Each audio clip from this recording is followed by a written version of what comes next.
Hi అండి, అందరికీ నమస్కారం. Welcome to Sujith updates. Telangana రాష్ట్ర వ్యాప్తంగా 18 ఏళ్ళు నిండిన వారికి తెలంగాణ ప్రభుత్వం గుడ్ న్యూస్ అయితే తెలిపింది. ఈ అవకాశం అనేది కూడా ఈరోజే చివరి తేదీ ప్రకటించడం జరిగింది. ఈ రోజులోపు వెంటనే ప్రతి ఒక్కరూ ఇలా చేస్తే వారికి ఉచితంగా డబ్బులు అనేది కూడా పంపిణీ చేస్తామని తెలంగాణ రాష్ట్ర ప్రభుత్వం తెలపడం జరిగింది. ఇక రైతులపై ప్రత్యేక దృష్టి సారిస్తుంది తెలంగాణ ప్రభుత్వం. రైతు భరోసా, రైతు బీమా, ఫసల్ బీమా యోజన వంటి పథకాలు అమలు చేస్తుంది. అయితే రైతులకు పంట పెట్టుబడి సాయంలో ఆర్థిక ఇబ్బందులు ఉండకూడదనే ఉద్దేశంతో రైతు భరోసా నిధులు అనేది కూడా తెలంగాణ రాష్ట్ర వ్యాప్తంగా రైతులకు విడుదల చేసింది.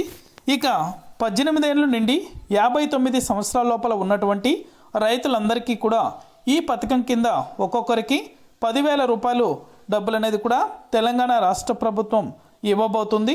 ఇక ఏ రైతులకు ఈ డబ్బులు అనేది కూడా పంపిణీ చేస్తుంది, ఇక ఏ విధంగా ఈ పథకాలకు సంబంధించి అప్లై చేసుకోవాలి, పూర్తి వివరాలు ఈ వీడియోలో తెలుసుకుందాం. వీడియోని ఎక్కడ స్కిప్ చేయకుండా చివరి దాకా చూసి మన ఛానల్ని సబ్స్క్రైబ్ చేసుకొని వాళ్ళు సబ్స్క్రైబ్ చేసుకొని సపోర్ట్ చేయండి. ఇక ఏమాత్రం ఆలస్యం చేయకుండా వీడియోలకైతే వెళ్ళిపోదాం. రైతులకు ఎప్పటికప్పుడు తెలంగాణ రాష్ట్ర ప్రభుత్వం శుభవార్తలు అనేది కూడా తెలియజేస్తూ వస్తుంది. తెలంగాణ సర్కార్ రైతుల కోసం అనేక సంక్షేమ పథకాలను అందిస్తుంది. ముఖ్యంగా రైతులపై ప్రత్యేక దృష్టి సారిస్తుంది ప్రభుత్వం. రైతు భరోసా, రైతు బీమా, ఫసల్ బీమా యోజన వంటి పథకాలు అమలు చేస్తుంది. అయితే రైతులకు పంట పెట్టుబడి సహాయంలో ఆర్థిక ఇబ్బందులు ఉండకూడదనే ఉద్దేశంతో రైతు భరోసా నిధులు విడుదల చేసింది ప్రభుత్వం. రైతు బీమా పథకాలకు దరఖాస్తులను ఆహ్వానిస్తుంది. ఇక రైతు బీమా పథకాలకు సంబంధించి కూడా ఎలా అప్లై చేసుకోవాలో ఇక్కడ మీకు తెలియజేస్తాను. తెలంగాణ ప్రభుత్వం అమలు చేస్తున్న ప్రతిష్టాత్మకమైన పథకాల్లో ఒకటైన రైతు బీమాకు కొత్తగా దరఖాస్తు చేసుకునేందుకు చివరి గడువు ఈరోజే లాస్ట్ తేదీగా ప్రకటించడం జరిగింది. ఈ తేదీలోపు దరఖాస్తు చేసుకోవచ్చని ప్రభుత్వం రైతులకు సూచించింది.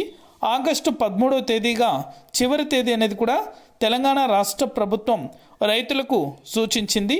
కొత్తగా పట్టాదార్ పాస్బుక్ పొందిన రైతులు, అలాగే గతంలో పాస్బుక్ ఉన్నప్పటికీ ఈ స్కీమ్లో చేరని వారికి కూడా అవకాశం అనేది కూడా మరొకసారి ఇస్తుంది తెలంగాణ రాష్ట్ర ప్రభుత్వం.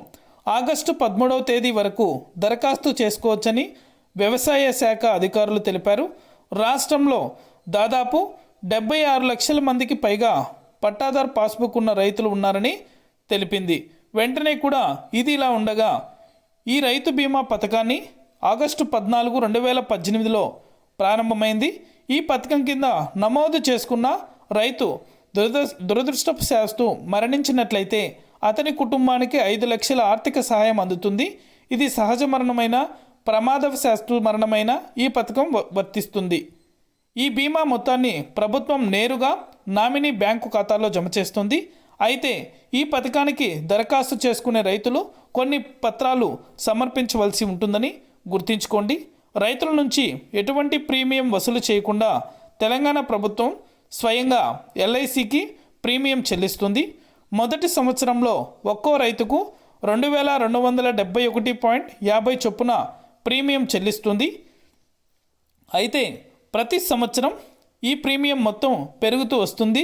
అయినా కూడా ప్రభుత్వం ఈ భారాన్ని రైతులపై మోపకుండా తనే భరిస్తుంది. రైతు బీమా దరఖాస్తు ఫారం, పట్టాదార్ పాస్బుక్ జిరాక్స్ లేదా ఎంఆర్ఓ డిజిటల్ సంతకంతో కూడిన డిఎస్ పేపర్, రైతు Aadhaar card, nominee Aadhaar card. రైతు వయసు 18 నుంచి 59 ఏళ్ల మధ్యలో ఉండాలి. వెంటనే కూడా అప్లై చేసుకోండి. ఈరోజే చివరి తేదీ. ఇది అప్డేట్. వీడియో నచ్చితే లైక్ చేయండి, మీ ఫ్రెండ్స్ అండ్ ఫ్యామిలీకి కూడా షేర్ చేయండి. Thank you for watching our video.